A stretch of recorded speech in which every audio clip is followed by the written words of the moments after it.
Hoy continuamos con la serie titulada El Ministerio de la Mujer en la Nueva Creación. La temática de hoy va a comenzar una serie de lecciones que tienen el objetivo de considerar los pasajes más utilizados para decir que Pablo enseñó que la mujer no puede ocupar una función de liderazgo en la iglesia y que la mujer debe de estar sujeta a los hombres en todas las iglesias todo el tiempo.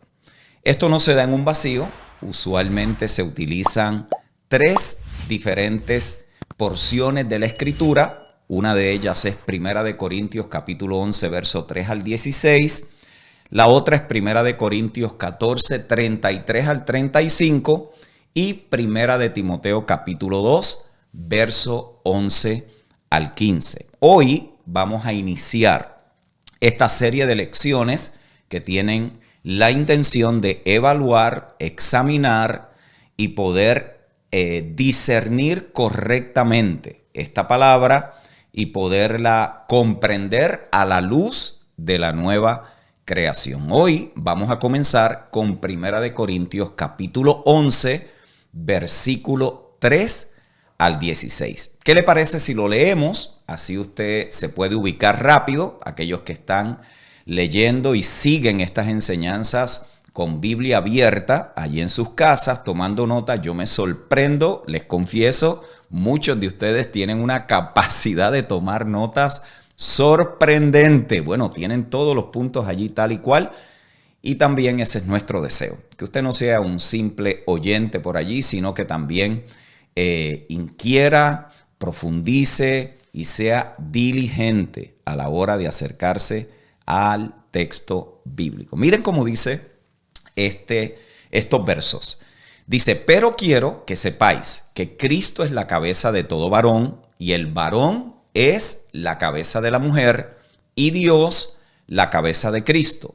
Todo varón que ora o profetiza con la cabeza cubierta afrenta su cabeza, pero toda mujer que ora o profetiza con la cabeza descubierta afrenta su cabeza, porque lo mismo es que si se hubiese rapado. Porque si la mujer no se cubre, que se corte también el cabello. Y si le es vergonzoso a la mujer cortarse el cabello o raparse, que se cubra. Porque el varón no debe cubrirse la cabeza, pues él es imagen y gloria de Dios, pero la mujer es gloria del varón. Porque el varón no procede de la mujer, sino la mujer del varón, y tampoco el varón fue creado por causa de la mujer, sino la mujer por causa del varón. Por lo cual, la mujer debe tener señal de autoridad sobre su cabeza por causa de los ángeles. Pero en el Señor, ni el varón es sin la mujer. Ojo con esto. Pero en el Señor, ni el varón es sin la mujer, ni la mujer sin el varón. Porque así como la mujer procede del varón, también el varón nace de la mujer. Pero todo procede de Dios. Juzgad vosotros mismos. Es propio que la mujer ore a Dios sin cubrirse la cabeza. La naturaleza misma nos enseña que el varón le es deshonroso dejarse crecer el cabello. Por el contrario, a la mujer dejarse crecer el cabello le es honroso, porque en lugar de velo le es dado el cabello. Con todo eso, si alguno quiere ser contencioso, nosotros no tenemos tal costumbre ni las iglesias de Dios. Recuerden que cuando se trata el tema de la mujer en el ministerio de la iglesia, siempre se están considerando una de tres perspectivas o la combinación de ellas. Se las voy a recordar, esto lo trabajamos en la primera lección. Si recuerdan, hablamos de las posturas más comunes que están presentes a la hora de considerar el ministerio de la mujer en una congregación. Les recuerdo las tres que son las más prominentes, las más que se utilizan para presentar estos argumentos. El primer punto de vista es lo que vimos en aquella lección que se llama el punto de vista tradicional o jerárquico. Este punto de vista enseña que la mujer es inferior al varón. Esto también vimos que no se forma en un vacío. También hay una serie de argumentos y también de cuestionamientos que son de carácter histórico y filosófico que se presentaron para decir que la mujer es inferior al hombre. Esto ya lo vimos, no lo vamos a reconsiderar. Simplemente usted se puede referir a la primera lección y allí va a tener todo lo que allí se ha considerado. Lo segundo que vimos es el segundo punto o la segunda perspectiva, que es lo que se conoce como el punto de vista complementario, que dice que las mujeres son iguales en valor, pero son desiguales en su rol. Y el tercero es el punto de vista de igualdad, que dice que Dios hizo a los hombres y a las mujeres iguales en todos los sentidos. Son iguales en valor y también en función. Esta perspectiva dice que al hombre y a la mujer se les dio la responsabilidad conjunta de gobernar la creación. Por eso en esas primeras lecciones establecimos que la mujer, en el orden de Dios, en la nueva creación, la mujer es co-gobernante con el varón. En otras palabras, ambos pueden dirigir. La posición más común en un gran sector del cristianismo institucionalizado, y esto tiene que ver mucho con nuestro tiempo, nuestro tiempo se presenta de igual manera como se ha presentado tradicionalmente a través de la historia de la iglesia, es el punto que dice que la mujer no debe o no puede tener el mismo rol o función en la iglesia que el varón. Ese punto de vista es el que vimos hace unos minutos, que es el complementario. Y uno de los versos que se usan para afirmar esto es 1 Corintios, capítulo 11, versículo 3 al 16.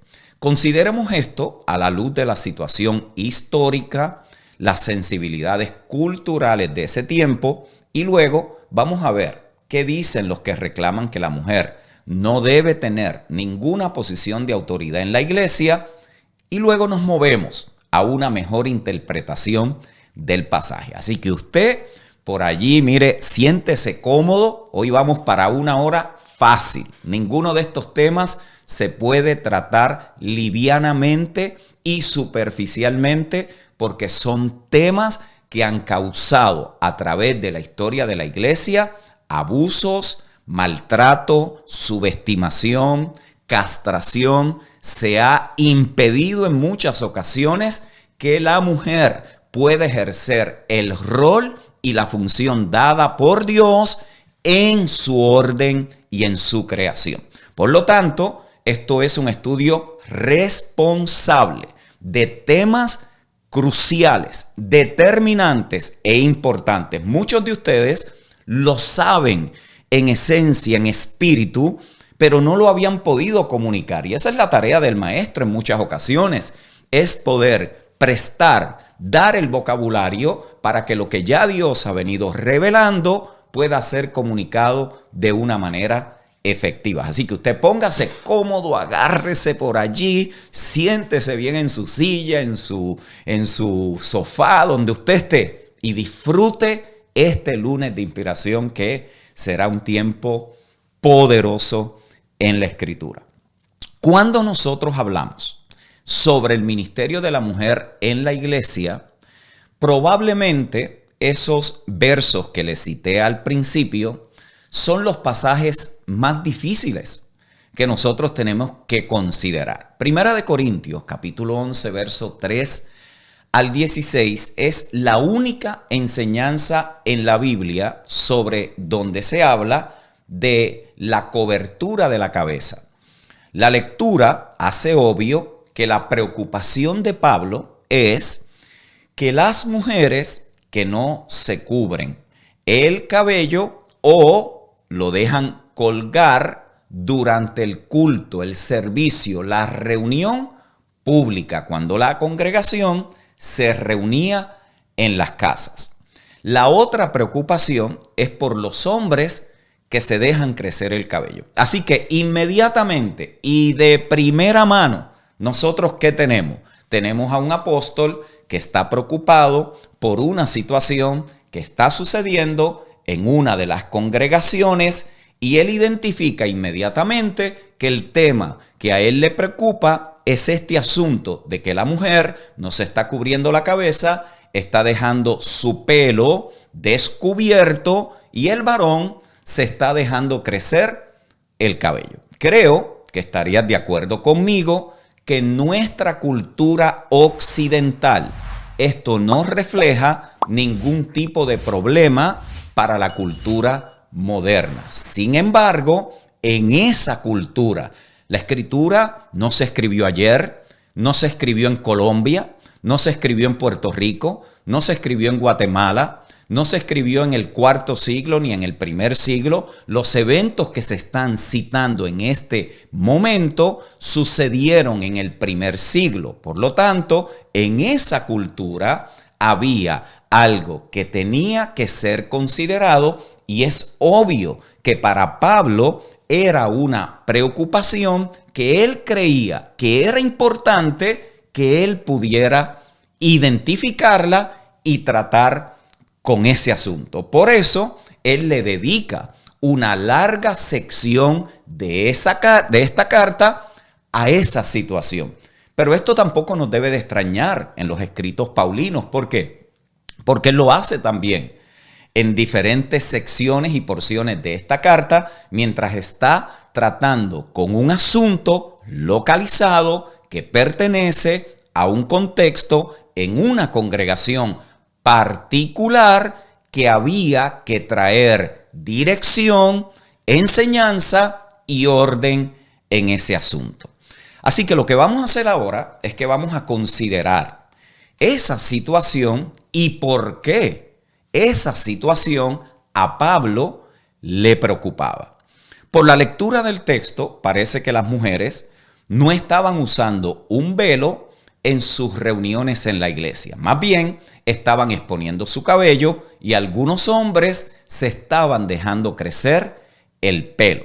¿Qué hace Pablo? Bueno, cuando leemos el texto, él le pide a las mujeres que se cubran la cabeza con un velo, con una cubierta, o a los hombres que lleven el pelo corto cuando participen en la oración y la profecía en las reuniones de la iglesia. Estas dos cosas son clave. Cuando participen en la reunión y en la profecía en las reuniones de la iglesia. La pregunta que debemos hacerle al texto ¿es esto que se está considerando aquí un mandamiento para todas las iglesias en todos los tiempos o es un asunto de una congregación local en la cual se debe considerar su contexto cultural? Es una pregunta que todo estudiante responsable de la escritura se debe de hacer. Es un principio de interpretación bíblica básico. Es de lo más básico que nosotros podemos incorporar en nuestros estudios en nuestros estudios bíblicos. La próxima pregunta sería: ¿por qué las mujeres se quitaban el velo y los hombres se dejaban crecer el cabello? Y hay dos posibilidades. La primera es que estaban siendo rebeldes. En otras palabras, la actitud de algunas personas: a mí no me importa lo que otros piensen acerca de mí porque yo soy libre. Eso es una actitud. Hay gente que aún el día de hoy no le importa cuando hay sensibilidades aún culturales. En nuestro tiempo no le importa. No, cada cual que tenga su opinión. Yo no le estoy haciendo daño a nadie. ¿Qué le debe de molestar a esta gente de aquí? ¿Qué le importa al apóstol Pablo que yo no me cubra el cabello? Después de todo, yo soy libre en Cristo. Eso es una actitud. En otras palabras, estaban siendo ¿qué? Rebeldes. La segunda es que, ¿y qué? Si estaban asumiendo que la igualdad en Cristo entre los sexos que Pablo predicaba en Gálatas 3:28 significa que no había diferencias entre hombres y mujeres y por lo tanto, ¿para qué seguir estas normas de decoro la diferencia que debe de haber entre el varón y la mujer en nuestra cultura. Después de todo, de los dos, ya somos uno en Cristo. La mayoría de los comentaristas dicen que las mujeres, por iniciativa propia, se quitaban el velo. Sea cual sea el punto de vista que usted adopte, es importante considerar que Pablo esto no lo está considerando como si fuera pecado, sino que él lo está limitando, y vamos a verlo hoy, a exponer argumentos para defender la sensibilidad de la cultura del momento. En los textos podemos ver que Pablo no cree que sea una buena idea que las mujeres no se cubran la cabeza o que los hombres se dejen crecer el cabello. Y para él trabajar este asunto, este tema, ¿qué hace? Lo presenta exponiendo varias preocupaciones. Noten la estructura de los textos. La primera de ellas es ¿cuál? Que basado en el relato de Génesis 1 y 2, que Dios hizo a los hombres y a las mujeres de igual valor, pero no los hizo idénticos entre sí. Esto es importante y préstele atención a esto. Son iguales, pero no son idénticos. Son iguales en valor, pero no son idénticos. Tienen características diferentes. Por lo tanto, si Dios los hizo varón y hembra, Pablo considera que hay unas diferencias entre ellos que se deben mantener. Segundo, la segunda preocupación es que en esa cultura, cuando una mujer dejaba suelto su pelo, cuando ella se soltaba su pelo largo fuera de la casa, estaba enviando un mensaje. ¿Y cuál era el mensaje? El mensaje era que ella era una mujer de bajo estatus social y que estaba disponible sexualmente.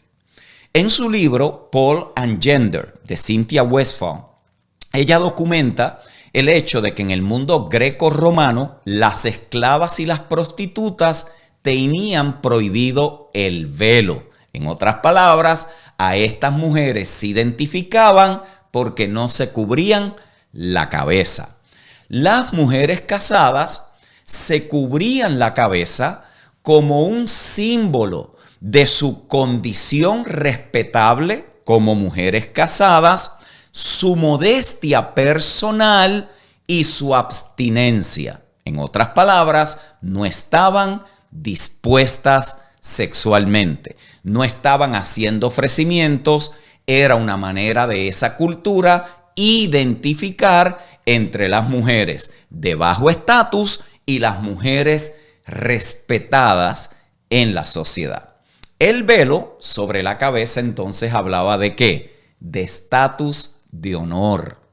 Era una manera de mostrar su honradez, su porte, su estatus, ya sea de mujer casada o mujer soltera que no está disponible para otros hombres sexualmente. Para Pablo, cuando todas las mujeres se cubrían la cabeza, en una de las reuniones de la iglesia, se estaba comunicando de una manera elegante que todas las mujeres solteras o casadas, esclavas o libres, eran honradas en Cristo y en la iglesia, incluso aquellas que no eran honradas fuera de la iglesia.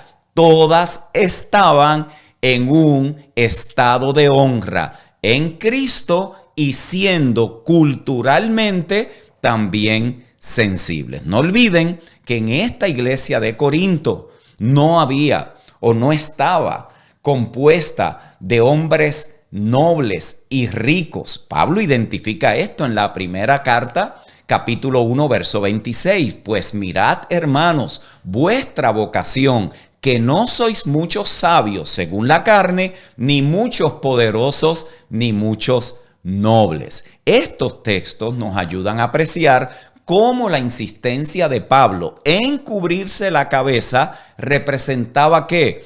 Una cosmovisión de contracultura de todas las mujeres en Cristo. Una tercera preocupación, y se relaciona a cierta medida con la anterior, es que una mujer que se cubriera el velo en público era en esa cultura algo vergonzoso. La mujer que no se cubriera el pelo en público era algo que causaba vergüenza. Por eso es que Pablo usa la palabra deshonra y vergüenza 2 veces en esos textos. En una cultura de honor y vergüenza, una cabeza descubierta llamaría la atención sobre la mujer. También subestimaría su respeto por sí misma, el respeto de la comunidad a la que ella pertenecía y a los ojos de los que estaban afuera. También subestimaba el honor al Dios al cual ellos le están rindiendo culto. La razón por la cual Pablo estaba profundamente preocupado era porque había muchas cosas en juego. Otra preocupación, y quizás para mi entender también una de las más peligrosas en relación a lo que podía causar en la congregación, era el tema del orden en la iglesia. Pero esto no nos debe de sorprender, porque parte de la enseñanza también está conectada a una sección más amplia de la carta a los Corintios que está dedicada al ordenamiento de una iglesia que se había desordenado. Por eso es que cuando leemos 1 Corintios capítulo 14, verso 40, Pablo dice allí, pero hágase todo decentemente y con orden.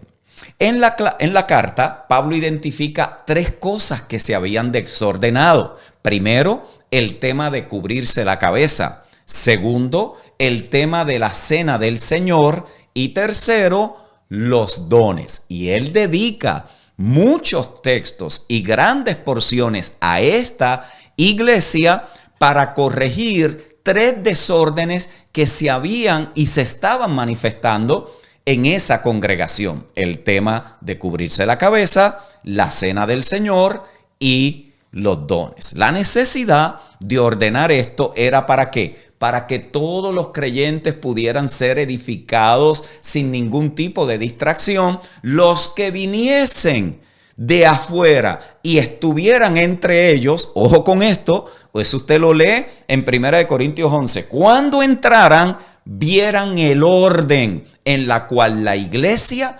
operaba y funcionaba. Allí no estaba hablando de orden tecnológico, estaba hablando de orden de comportamiento, de orden de sensibilidades, de orden de poder honrar a Dios con su comportamiento y con su vida. Después de todo, la intención de por qué se reunían como congregación era para que Cristo fuese glorificado. Esto, mis queridos hermanos, ¿era qué? Era el contexto teológico y cultural del momento. Hoy en día, casi ninguna congregación insiste, note como dije, casi ninguna congregación insiste en cubrirse el pelo. Los estudiosos coinciden en el consejo de Pablo. Esto era aplicable a una cultura que ya no existe en esta parte del mundo. Pero eso también nos provoca una pregunta. Y la pregunta es, ¿qué verdades que trascienden el tiempo, que trascienden ese momento, podemos nosotros encontrar en estos versos para la iglesia en cualquier tiempo y en cualquier cultura? ¿Veo? Y esto es una pregunta importante. ¿Por qué se escribe esto? Si la aplicación no puede ser culturalmente relevante, ¿qué verdad de Dios hay en esto para la iglesia en el siglo XXI?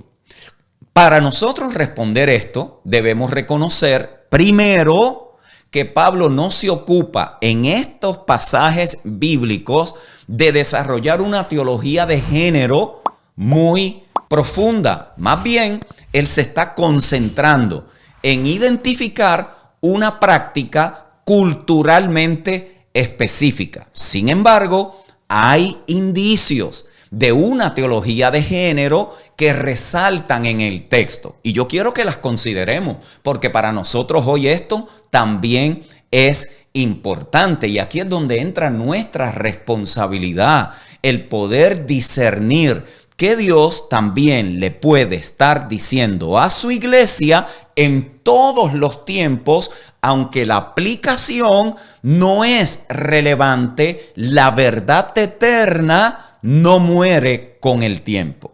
¿Cuáles son algunas de estas enseñanzas que nosotros hoy podemos retomar, debemos de ser responsables al acercarnos a situaciones que son culturalmente sensibles? Número 1, tanto las mujeres como los hombres deben participar, note, en la oración y profetizar públicamente. Y no quiero entrar en el tema de lo que era profetizar allí, eso lo podemos hacer en otra ocasión, pero lo que me interesa es que nos mantengamos en este tema que estamos considerando. En este pasaje, Pablo se alegra, es obvio que él lo reconoce, es obvio que él lo identificó, es obvio que es una práctica común de que en la iglesia tanto el varón como la mujer oraban al Señor y profetizaban públicamente. Sin embargo, él les está advirtiendo de que en ese ejercicio que ambos estaban haciendo había una presentación inapropiada, no solamente para la mujer, sino también para el varón. Para que cualquier iglesia de hoy llegue a ser todo lo que puede llegar a ser, necesita la contribución activa e igualitaria tanto de las mujeres como de los hombres. La mujer en Cristo no está destinada a la guardería, a ver los niños, a la cocina, a hacer arepas nada más, a simplemente lavar y limpiar el edificio. En Cristo el varón y la mujer tienen roles cogobernantes donde ellos, activados por el don del Espíritu que le ha sido dado, edifican la iglesia del Señor. Por lo tanto, Pablo está reconociendo que en este ejercicio estaban participando el varón y la mujer, aunque él quiere que lo hagan en cierto orden porque habían otras cosas que estaban en juego. La otra cosa que vemos aquí es que los hombres y las mujeres, aunque son iguales en Cristo, son sin embargo diferentes en la creación.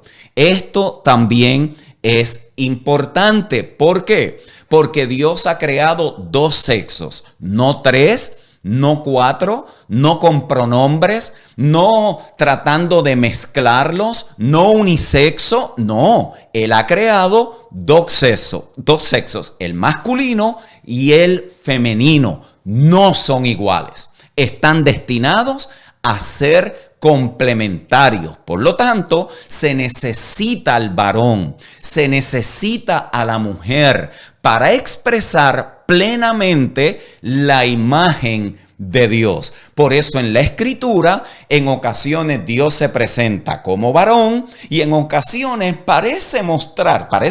muestra características de mujer. ¿Por qué? Porque Dios no es ni varón ni tampoco es hembra. Él es espíritu. Se necesita al varón, se necesita a la mujer para expresar plenamente la imagen de Dios. Las mujeres deben tener la máxima consideración posible. Si la sociedad tiene un concepto bajo o distorsionado de las mujeres, la iglesia debería ser el lugar donde se le ofrece la mayor dignidad, independiente de su estatus pasado, de su estatus presente o la sociedad en general. Por eso es que debemos prestar atención al mensaje que se envía a través de nuestras acciones.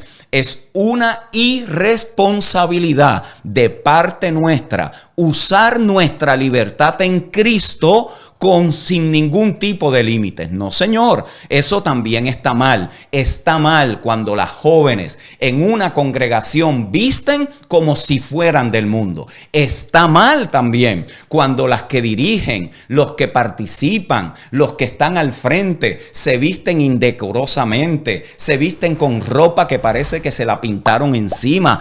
Pero eso es legalismo. No, eso no es legalismo. Eso es tener un alto sentido de cómo se puede leer nuestras reuniones cuando nosotros usamos nuestra libertad en Cristo sin ningún tipo de filtro. Es irresponsable. Totalmente irresponsable que un líder, que un pastor diga, no, pues yo me puedo emborrachar porque yo soy libre en Cristo y que le importa a la gente, a mí no me importa lo que la gente piense. No, señor, tampoco eso funciona de esa manera. Nosotros tenemos responsabilidad y mucha de esa responsabilidad está también marcada por qué cosas que aunque no son pecado, nosotros nos abstenemos de participar de ella porque no son un testimonio correcto en la cultura y en la sociedad. Así que esto no es tampoco, a mí no me importa lo que otro piense. No, señor. Era importante para Pablo que esas sensibilidades culturales se trataran también en la iglesia. Por eso en cualquier cultura, en cualquier generación, pueden haber ciertos comportamientos que aunque tengamos nuestras propias razones válidas para ignorarlos o participar en ellos, envían un mensaje totalmente equivocado. Mis queridos hermanos, hoy hay un libertinaje sin freno. Hoy a nombre del modernismo, de que esto es aceptado en la cultura, de que al que no le gusta, que no venga. Si no le gusta como somos como iglesia, pues váyase a otra. Todas esas cosas indican un nivel de inmadurez impresionante en el Señor. Así que tampoco podemos ser gente que permite cualquier cosa,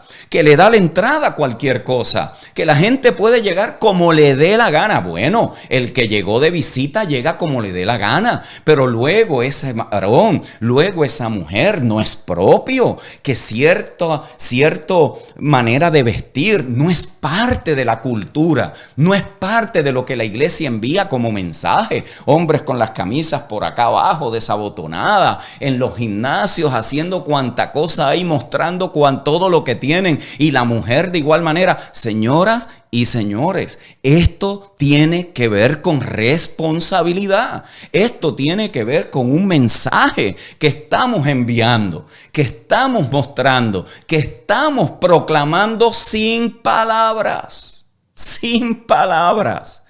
Por lo tanto, esto es importante para hoy. Note, la aplicación cultural es irrelevante. La verdad bíblica es eterna.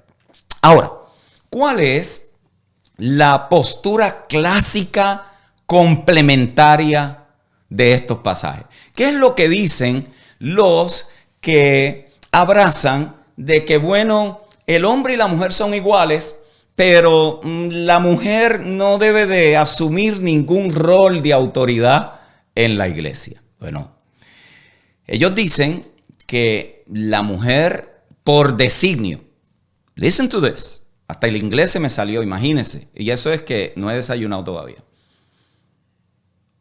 Esta postura dice que por designio de Dios, las mujeres están bajo la autoridad de los hombres. Ojo con esto. Y para llegar a esa conclusión, se reclama que el principio gobernante de 1 de Corintios 11, verso 2 al 16, es la sujeción de la mujer a la autoridad del varón. Ojo, que eso que está diciendo allí es y tiene que ver con la sujeción de la mujer a la autoridad del varón. Esta posición enseña que una mujer puede participar en la oración y la profecía siempre y cuando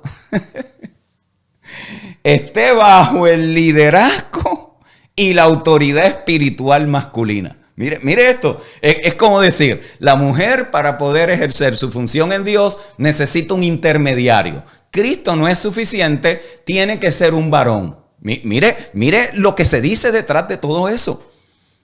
Que allí lo que está sucediendo es, sí, la mujer puede, siempre y cuando esté bajo el liderazgo y la autoridad espiritual masculina. Para los machistas, eso es alimento al monstruo.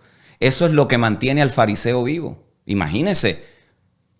Después de todo, miren cómo dicen algunos, pero eso es lo que dice la Biblia. Mírelo ahí, tal y cual, yo soy literalista. Así lo dice, así es. Bueno, entonces la mujer se salvará pariendo hijos. Porque eso también lo dijo el que dijo este. Así que tenemos que ser un poco más responsables y tenemos que ver qué son las cosas que se está considerando verdaderamente ahí.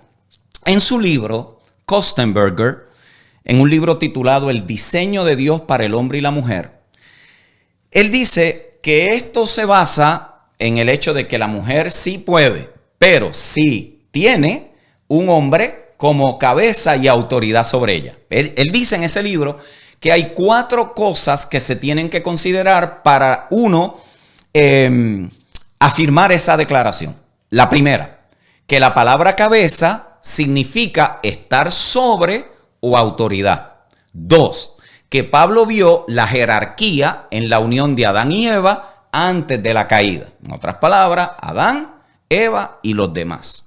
3, que las mujeres son de alguna manera menos imagen de Dios, porque quien es imagen de Dios en este verso es el varón. Y ellos dicen, las mujeres son de alguna manera menos imagen de Dios que los hombres. Y 4, que las mujeres corintias debían llevar un símbolo de autoridad masculina en la cabeza.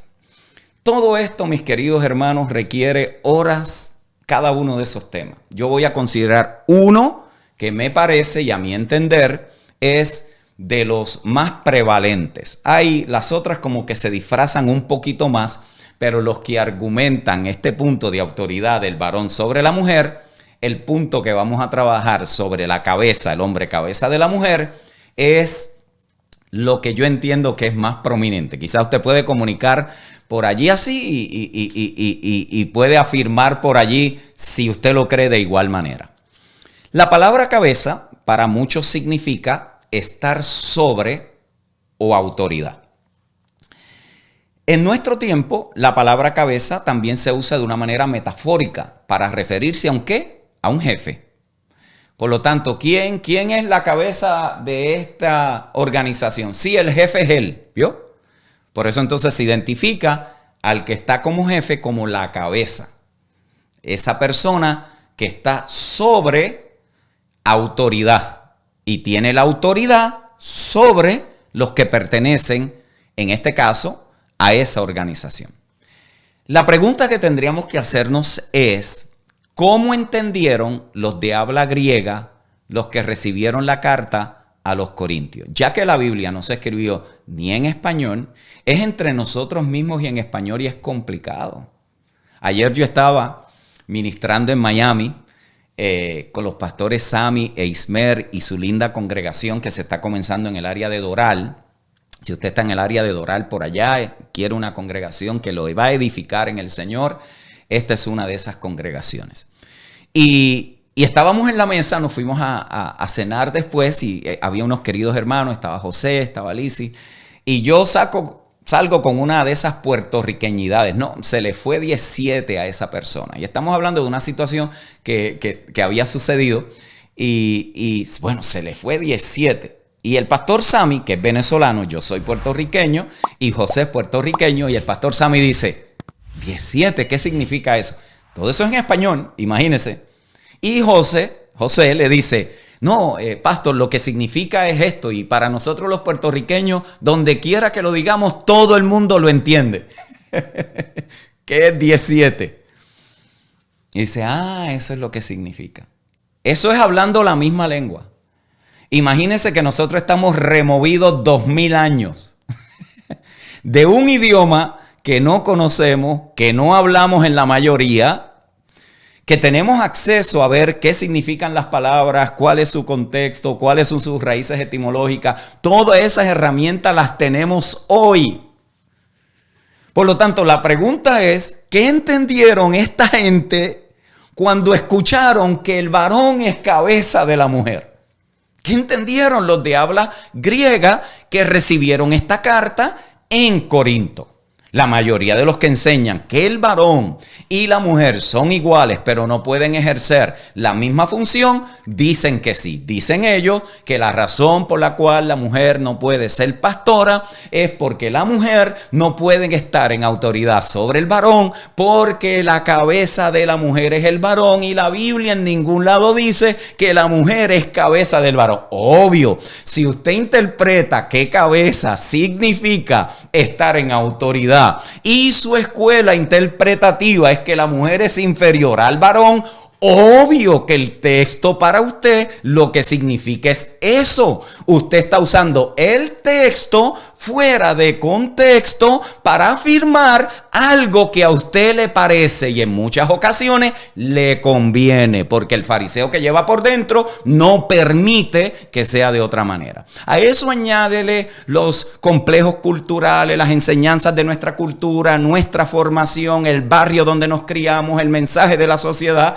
¿Y con qué terminamos? Terminamos con una cantidad de aberraciones bíblicas que subestiman, separan y castran el ministerio de la mujer en Cristo el Señor. Pero tranquilo, tranquilo. Si usted hoy despertó con el fariseo de mal humor, tranquilo, déjeme un ratito más. Vamos a trabajar el texto responsablemente. Ellos dicen que Dios quiere que todas las mujeres estén sometidas a un jefe masculino y por lo tanto las esposas deben someterse a sus maridos y las mujeres no pueden dirigir en una congregación. Uno de los versos que citan es el verso 3. Pero quiero que sepáis que Cristo es la cabeza de todo varón y el varón es la cabeza de la mujer. La palabra que se usa para cabeza, póngala por allí, haga su estudio, no me crea a mí, haga su asignación, no vea nada más 10 minutos para criticar lo que no ha estudiado, porque eso es lo que usted le enseñaron. Sea responsable, enseñe a su fariseo a leer bien la escritura para que quizás se le convierta, yo no sé, quizás el tipo dice, oye, ¿verdad? Yo estaba un poquito equivocado, yo creía que esto era de esta manera, pero hoy estoy entendiendo, el Espíritu me está diciendo, qué sé yo, quizás hay fariseos que se convierten. Jesús dijo que iban a estar complicados, pero quizás se convierten algunos. Es una broma. Que fale. Póngala por allí, se la escribí tal y cual aparece. Póngalo por allí. Note. Los complementaristas dicen que esta palabra lo que significa es que autoridad o estar sobre.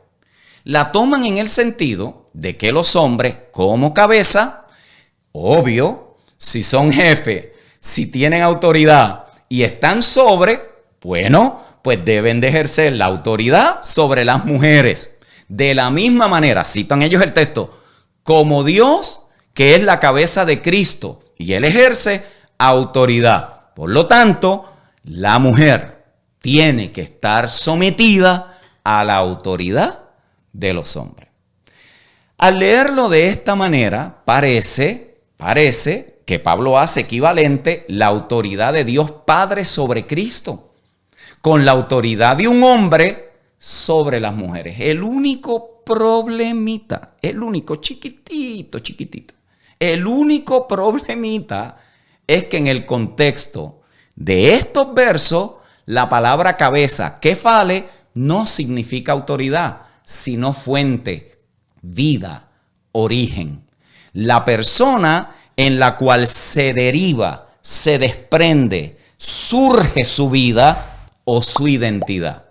Cualquier argumento o debate con alguien que diga o enseña que la mujer y el varón son iguales, pero la mujer no puede ocupar ninguna posición de autoridad sobre el varón, le va a citar a Efesios capítulo 5, donde dice que el marido es la cabeza de la mujer, que es el otro único lugar en toda la escritura que se utiliza la palabra kefale para referirse a las relaciones entre el varón y la mujer. Allí también se argumenta que por cuanto cabeza significa autoridad, en Efesios 5, también en 1 Corintios 11, debe de significar autoridad. Pero, ¿cómo lo sabemos? ¿Cómo nosotros lo sabemos? ¿Cómo sabemos qué fue lo que Pablo quiso decir? Estamos removidos 2000 años, queridos hermanos. 2000 años. Usted no puede decir que eso se lo reveló el Señor y altera lo que Él quiso decir. Yo apuesto, usándolo metafóricamente, a lo que dijo Pablo y no lo que tú dices que el Señor te reveló. ¿Por qué? Porque esta palabra es más segura que lo que subjetivamente nosotros podemos decir. ¿Cómo sabemos cuál es el significado y qué quiso decir Pablo? Bueno, hay una sola forma: estudiando el texto. Estudiando el texto sin prejuicios. Estudiando el texto lo más puro y tratando de desasociarnos de todos nuestros prejuicios. Estudiando el texto diciéndole al fariseo: vete a dormir, que quiero conocer algo de la verdad de Dios. Pablo, en 1 Corintios 11, 3 al 16, describe 3 cabezas. Nótelo, él lo dice allí. 3 cabezas. Cristo es la cabeza de todo varón. El varón es la cabeza de la mujer. Y Dios, la cabeza de Cristo. Otra vez, 3 cabezas. Cristo es la cabeza de todo varón. Y el varón es la cabeza de la mujer. Y Dios, la cabeza de Cristo. La clave para entender correctamente estas 3 líneas radica en que en la secuencia, cómo Pablo presenta el tema, el orden en que lo presenta, la estructura del texto y lo que en los versos posteriores se considera. Eso se llama hacer un estudio exegético de ese verso y ese capítulo, ver el panorama completo desde el inicio hasta el final, comprender las palabras, entender el contexto cultural, entender las implicaciones y ramificaciones del lenguaje original. Todas esas herramientas las tenemos disponibles hoy. A primera vista, uno podría pensar que Pablo debería haber puesto la última línea primero. Dios es la cabeza de Cristo, es la cabeza del hombre y es la cabeza de la mujer, pero él no lo hace así. ¿Por qué entonces Pablo utiliza este orden? ¿Por qué él hace esta secuencia y presenta estas 3 cabezas en ese orden como lo presenta? Y la respuesta es que Pablo está siguiendo una línea de tiempo, lo vamos a ver. Aunque el significado de kefale, de todo varón, es Cristo, en otras palabras, Cristo es la cabeza de todo varón, la verdad es que ese no es el tema que estamos discutiendo aquí. Pero parece ser que recoge la teología de Pablo sobre Cristo como el medio de toda la creación.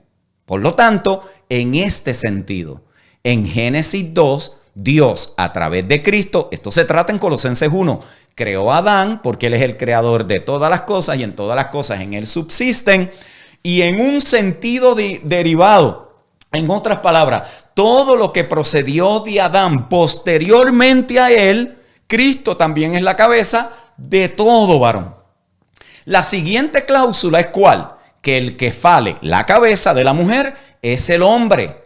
Y allí se refiere a lo que ocurrió después en el jardín del Edén. ¿Por qué? Porque del costado de Adán, Dios hizo a Eva. Sabemos que se está refiriendo a esto. ¿Por qué? Porque él utiliza un término singular, mujer y no mujeres, varón y no varones. Y luego en el versículo 8 y en el versículo 12 vuelve a mencionar a esa mujer original que fue Eva en el relato bíblico, y procede también a mencionar a un varón, que en este caso sabemos de quién él está hablando, porque él viene hablando en toda la carta de los dos hombres, de Adán del primer hombre Adán, y Cristo como el postrer Adán o el segundo hombre. Por lo tanto, él está edificando que un orden de creación. Luego lo confirma en este versículo 3 cuando habla de Adán como la fuente de Eva, de donde ella se origina, de donde ella surge, de donde ella es formada. Pablo menciona finalmente que en otro sentido, cada uno de los hijos de Adán vinieron de las hijas de Eva. En otras palabras, por eso es madre de todos los vivientes, y en otro sentido, todos vinieron de su creador. El verso 12. Note bien cómo lo dice, porque el varón no procede de la mujer, sino la mujer del varón. Y tampoco el varón fue creado por causa de la mujer, sino la mujer por causa del varón. Porque así como la mujer procede del varón, también el varón nace de la mujer, pero todo procede de Dios. Noten la última cláusula: el que fale de Cristo es Dios. Ahí se está refiriendo a la encarnación, no a una subordinación trinitaria. En otras lecciones voy a hablar de eso. En su ministerio terrenal, Jesús fue la imagen del Dios invisible, representando a qué se parece Dios como su fuente. Él lo dijo. Él dijo: yo no hago nada que no veo a mi Padre hacer. Yo no hablo nada que no oigo a mi Padre decir. Él dice: yo y mi Padre somos uno. Él dice que todo lo que él hizo, lo hizo por el Espíritu para glorificar a Dios. En otras palabras, en su ministerio, Jesús se encarna en tiempo real. ¿A qué se parece Dios? A quien él lo considera como su propia fuente, como su propia identidad, como aquel del cual procede todas las cosas. En este sentido, en el ministerio terrenal, Jesús se sujetó a la voluntad del Padre. Podríamos preguntarnos por qué Pablo no dice que Cristo es también el que fale de toda mujer. ¿Por qué no lo dice?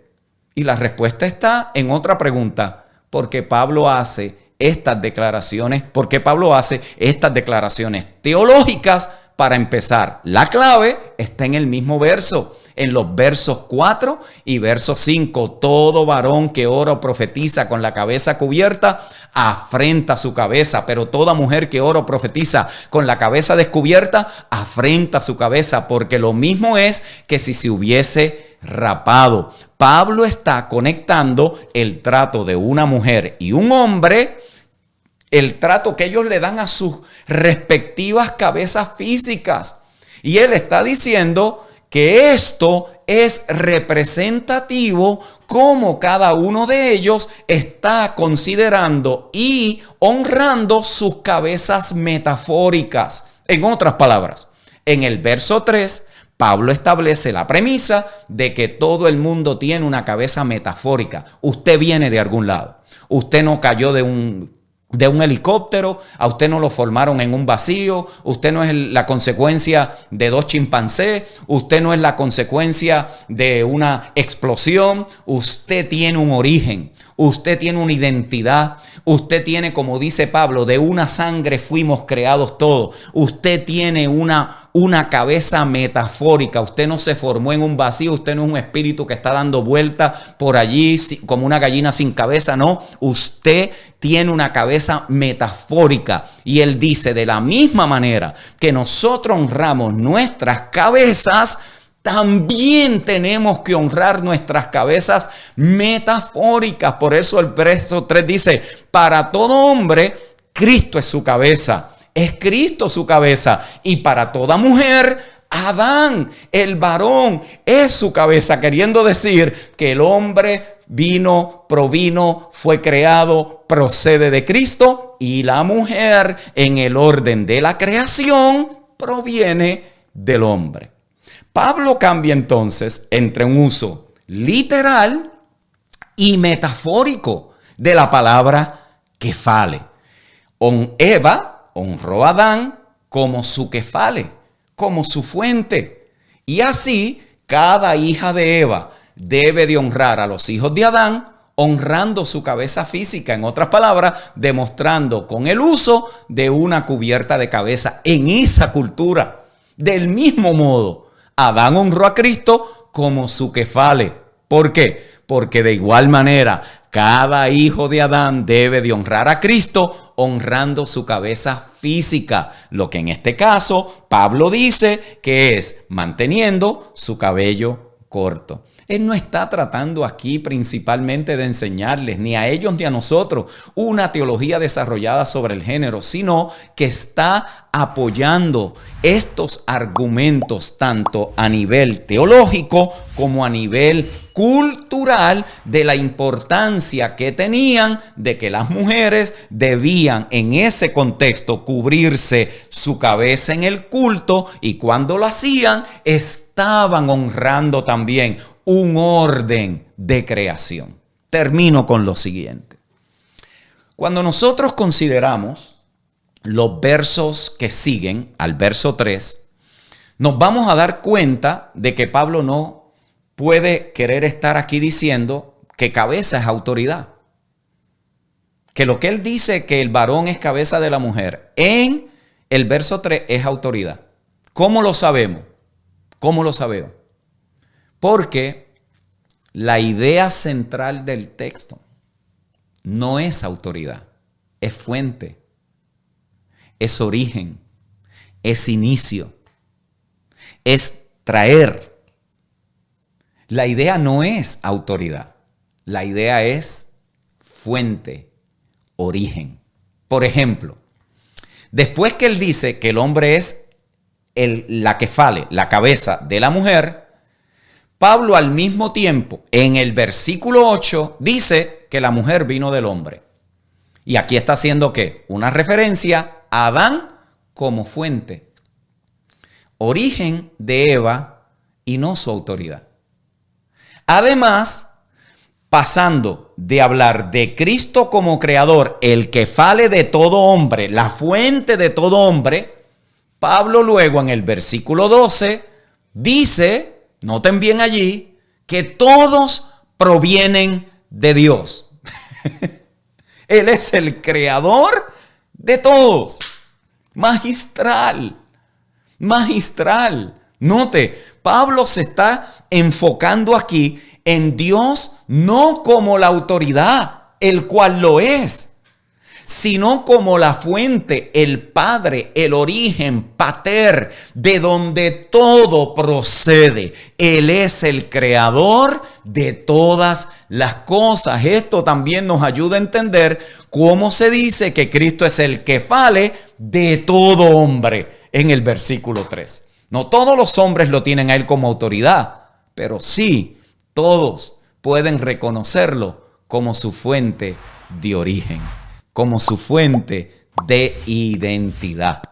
Todavía queda una duda sobre este punto de la cabeza de Eva. Y en el versículo 5, Pablo dice que una mujer que deshonra su cabeza física, también deshonra su cabeza metafórica, que es, según él dice en el verso 3, el hombre. Así que la pregunta aquí es ¿cuál? ¿A qué hombre u hombres se está refiriendo Pablo? Los complementaristas dicen que aquí de lo que está hablando es de un liderazgo espiritual masculino. Miren la gimnasia espiritual interpretativa que hay que hacer aquí.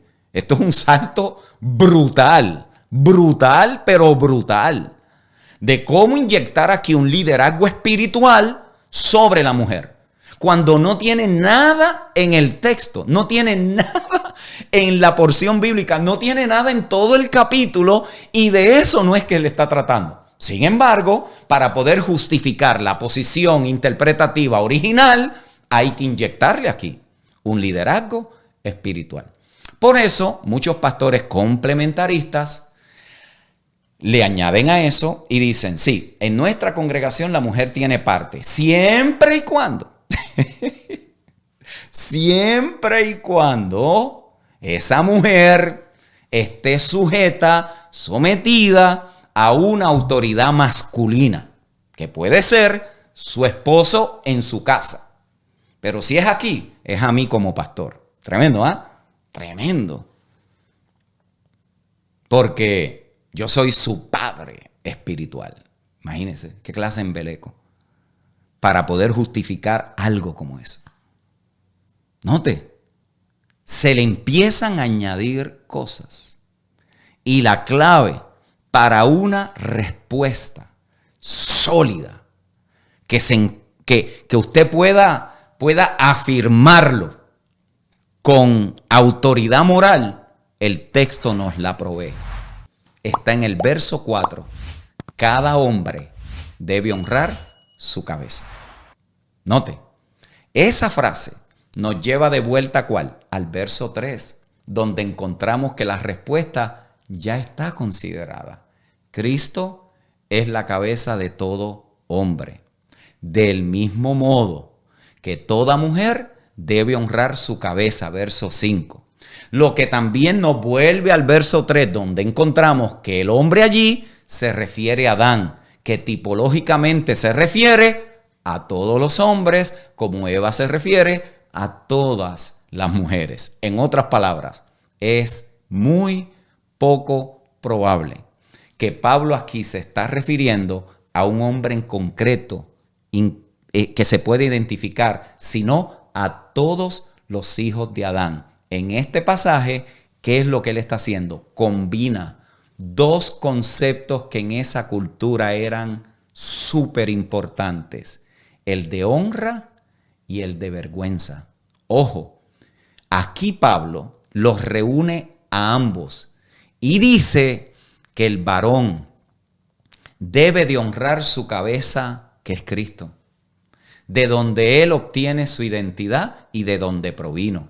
Y la mujer debe de honrar al varón, de donde ella también fue tomada. Así que podemos explicar de una manera clara qué es lo que significa el verso 3. Significa que Cristo es la fuente digna de honor del hombre como su creador. El hombre Adán es la fuente digna de honor de la mujer Eva. Y Dios es la fuente digna de honor de Cristo en su encarnación. En el versículo 3 no dice nada en absoluto sobre que la mujer tiene que estar sujeta a una autoridad masculina para ejercer su función de cogobernante en la creación y operar en un don espiritual en la iglesia. Porque en Cristo ambos han sido recuperados de las consecuencias del pecado, han sido recreados a la imagen de Cristo y ahora pueden operar en completa libertad, reconociendo de dónde proviene cada uno, pero en Cristo ahora regresamos al orden original. Mis amados hermanos y hermanas, qué hermosa exposición apostólica para enseñarnos el orden en cómo fuimos creados y a la vez liberarnos de una cantidad de cosas que se han añadido, que han castrado, han limitado, han subestimado en su mayoría al ministerio de la mujer en la iglesia. Este es el primer texto de una serie de textos que vamos a estudiar en los próximos lunes de inspiración. Les recuerdo, aquellos que quieran seguir profundizando en la Escritura, ahí tienen una plataforma que les va a ayudar inmensamente, inmensamente. Si no, pregúntenle a los cientos de estudiantes que son parte de esa plataforma y cómo a través de estudios pregrabados y en vivo. Ahora mismo estamos en una serie transformadora, el diseño de Dios para la humanidad. Así que no te puedes perder esto. Tienes allí 60 días gratis para probar si esto es algo de lo cual tú quieres ser parte. Te comes una hamburguesa menos, 6 cafés menos y ahí tienes lo que pedimos como literalmente simbólico, $20 mensuales, que nos ayuda a seguir manteniendo la plataforma y todo lo que responde a la inversión de tiempo que se necesita para hacer todo esto que estamos haciendo para edificación de la iglesia. Tú no estás pagando ni por los estudios ni por el evangelio. Señores, si usted todavía está estacionado allí, a usted se le fue. En Puerto Rico decimos la guagua, el autobús y el tren. Se quedó atrás. Usted no paga por nada de eso. Usted se asocia con gente que edifica su vida y una de las maneras de hacerlo apostólicamente y en un orden correcto es también dando y sembrando de lo que tú tienes para que podamos seguir expandiendo y haciendo la obra que se ha confiado. Así que allí lo tienes, transformadosencristo.com.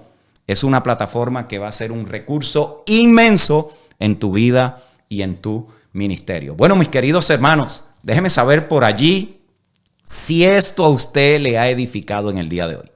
Si no le ha edificado y tiene preguntas, espere a las próximas sesiones porque recuerde, esto es un tema amplio. Estos temas no se pueden trabajar en Twitter y con un mensajito de 5 minutos yo creo esto. Esto hay que tratarlo responsablemente porque mi deseo es que muchas hermanas, mujeres que hoy aún están ejerciendo funciones de liderazgo en la iglesia del Señor, pero se sienten aplastadas, subestimadas, echadas a un lado, se sienten como que no son apreciadas. Oye, si no lo puedes, si no lo hacen donde tú estás, debes saber que en Cristo tú eres amada, apreciada, eres estimada y eres importante en la edificación de la iglesia del Señor.